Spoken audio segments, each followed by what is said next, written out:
Assalamualaikum warahmatullahi wabarakatuh.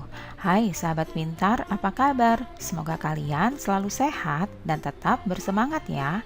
Jumpa kembali bersama Bu Guru di YouTube channel Guru Mandiri. Pagi hari ini kita akan belajar bahasa Indonesia, yaitu tentang penggunaan kalimat efektif dalam teks eksplanasi. Namun sebelum kita mulai, marilah kita awali pembelajaran kita pagi hari ini dengan pembacaan doa terlebih dahulu.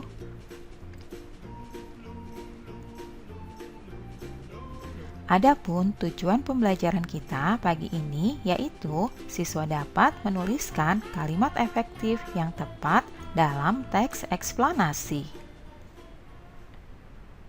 Anak-anak, berikut ini pengertian dari kalimat efektif. Kalimat efektif adalah kalimat yang sesuai dengan kaidah bahasa dan tata aturan ejaan yang tercantum dalam PUEBI atau Pedoman Umum Ejaan Bahasa Indonesia, sehingga mudah dipahami oleh pembaca atau pendengarnya. Berikut ini adalah tata aturan ejaan yang perlu diperhatikan, antara lain yang pertama yaitu tanda baca, penggunaan titik, koma, tanda seru, tanda tanya, dan tanda baca lainnya harus tepat sesuai dengan penggunaannya.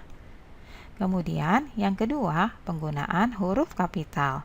Nah, ini digunakan juga harus tepat ya. Misalnya untuk nama orang, nama kota, nama negara, nama hari, nama bulan, dan lain sebagainya. Kemudian yang ketiga, penulisan singkatan atau akronim. Ini juga harus diperhatikan ya. Kalimat efektif harus memiliki unsur-unsur penting dalam sebuah kalimat, yaitu ada subjek, predikat, objek, dan juga keterangan. Paling tidak dalam satu kalimat efektif memiliki subjek dan juga predikat. Subjek adalah pelaku yang melakukan perbuatan, kegiatan, tindakan, atau aktivitas tertentu.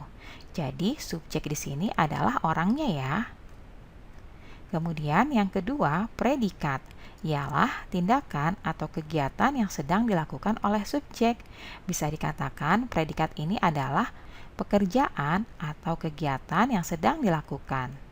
Selanjutnya, objek. Objek merupakan sesuatu yang dikenai tindakan oleh subjek. Nah, selanjutnya keterangan, yaitu menjelaskan bagaimana, di mana, atau kapan peristiwa yang dinyatakan dalam kalimat tersebut. Nah, perhatikan contoh kalimat berikut ini ya. Bayard mendemonstrasikan televisi di depan bapak-bapak dan ibu-ibu. Nah, kalian lihat Bayard di sini sebagai subjek, mendemonstrasikan sebagai predikat, televisi sebagai objek, di depan bapak-bapak dan ibu-ibu itu sebagai keterangan tempat.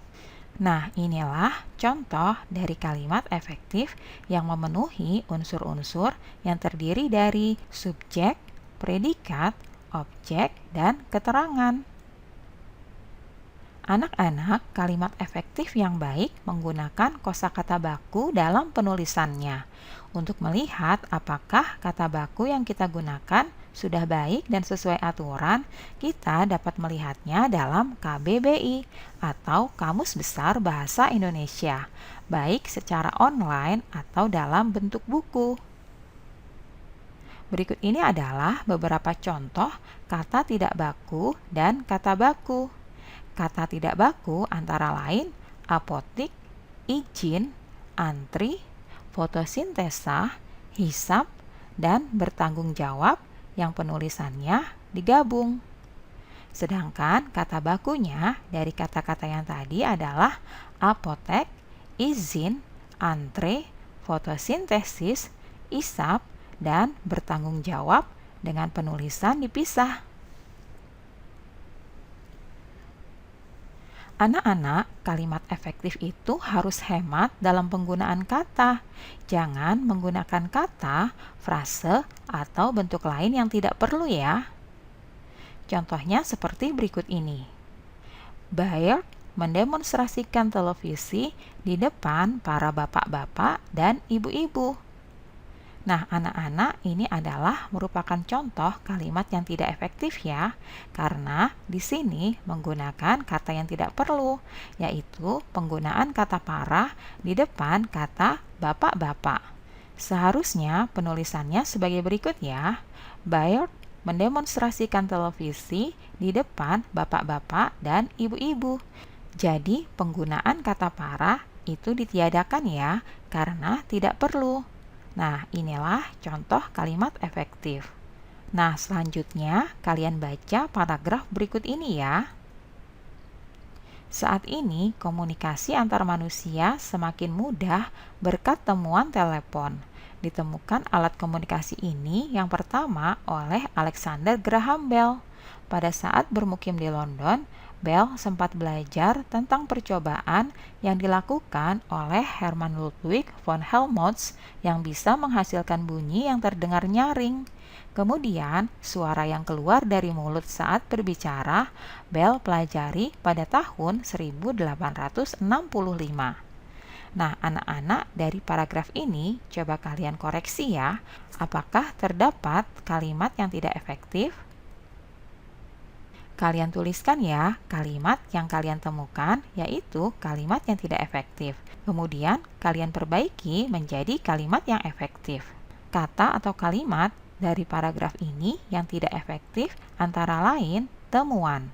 Sebaiknya penulisannya yaitu penemuan. Berikutnya, kita temukan kembali kalimat yang tidak efektif, yaitu ditemukan alat komunikasi ini yang pertama oleh Alexander Graham Bell. Nah, ini merupakan kalimat tidak efektif ya. Kita akan buat menjadi kalimat yang efektif, yaitu Alexander Graham Bell adalah orang yang pertama kali menemukan alat komunikasi ini. Selanjutnya, kita temukan kembali kalimat tidak efektif yang berikutnya, yaitu suara yang keluar dari mulut saat berbicara, Bell pelajari pada tahun 1865.